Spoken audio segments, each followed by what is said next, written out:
Hello, my name is Jordan Daniels and I am an elementary education major. Today I'm going to be talking about my lesson plan, which is sort of a rough draft, but it still matches a fifth grade standard and it has a very agreeable plan. So, first I would like to introduce my science standard that I chose.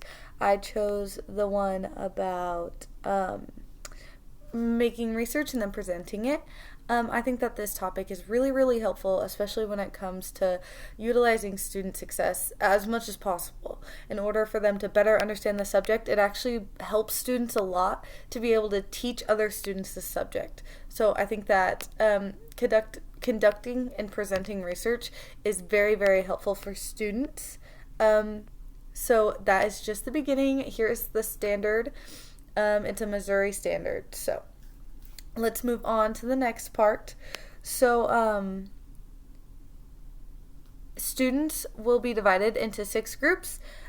Each group will be able to have a prompt that they will read from and then answer. They will make a poster based on the prompt that they got and answer it in drawings and then very, very short explanations as well. Here are the 6 prompts. I'll give you a second to read them.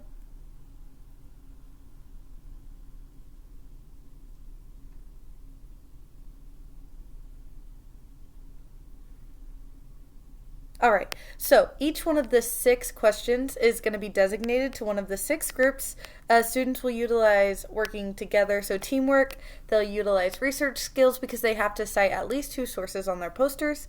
And they'll utilize their creativity, and there's a lot going into this. There's even presentation skills. So for example, the second question, how would you best describe the weather? If a student was, a student group was designated this question, they would be able to make a poster based on the weather of their area. So I'm going to show you some ideas for that based on a Google search. So you scroll down and there is some cute little examples. Some people have hurricanes in their areas, so they might include that. Here in Missouri, we have tornadoes, so I would be impressed if students chose to include some tornadoes. But yeah, so that's an example.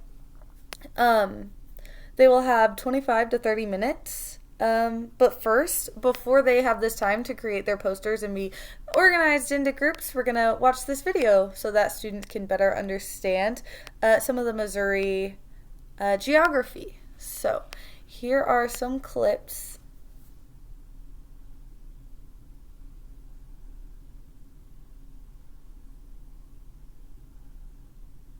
I'm skipping ahead to show you kind of what to expect in this video, what different parts it touches on.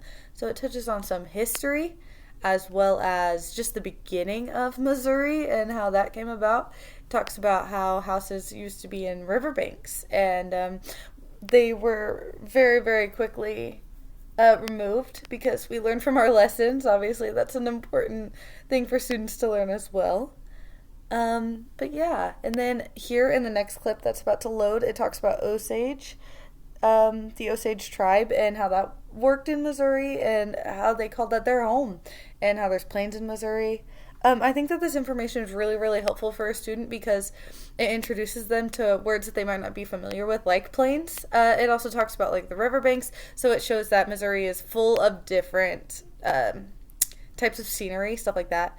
So finally, at the end of this lesson, students will have 25 to 30 minutes to make their posters, use their creativity in their groups, work together, find sources. They have to include 3 things that are different that they had no idea about their hometown. And then they will use their posters at the end of class to present in front of their friends, and they will share their links on the Google Classroom, which I'll show you in just one second. But presentation skills are really, really important for students. That's just such an important skill. So I'm about to show you the Google Classroom. There we go. Okay. So in the Google Classroom, as you can see, I have prepared it with more than just this one lesson. In fact, there's several dating back months. This Google Classroom is super, super important to me. It's been something I've been working on. It's like a love project of mine. I just love this Google Classroom so much.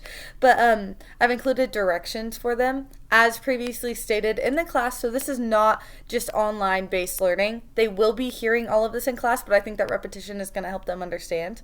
But yes, I'm repeating the directions I told them before. I have the prompts for each group, and I've included 4 different sites that they can use to conduct their research. The first one that I'm highlighting right now with my mouse is the video that we watched, so if they want to look back over that, they definitely can.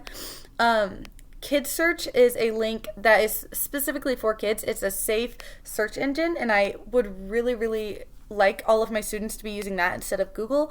That's just my preference, so that's why I included it, because at this rate, after all of the other posts I've made in my Google Classroom, students should know that I prefer them to work on Kids Search. As you can see, I looked up Missouri weather, and there's a ton of different sites that they can use that are educational or kid-safe sites.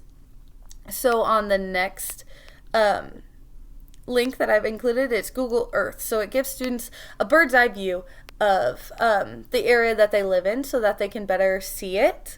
I think that that's really, really cool for them to explore. And then the last one is Fact Monster. I love Fact Monster. I think it's a wonderful resource. But basically, they can just scroll down into the United States. There's a U.S. geography portion. They also have a Missouri site, so they can click on that as well. It shows all different kinds of landforms, things like that. I would love my students to investigate. Finally, at the end, when they're supposed to include their resources, they will comment down below that post, and they will write something. As I'm giving an example here, they'll say, I used Google Earth, or I found this website on Kids Search, and they'll put the links below, and students will investigate that. And I think it's really important that they have a space to freely investigate. So thank you so much for watching my lesson plan idea. I hope that you have a wonderful day, and I'll see you later.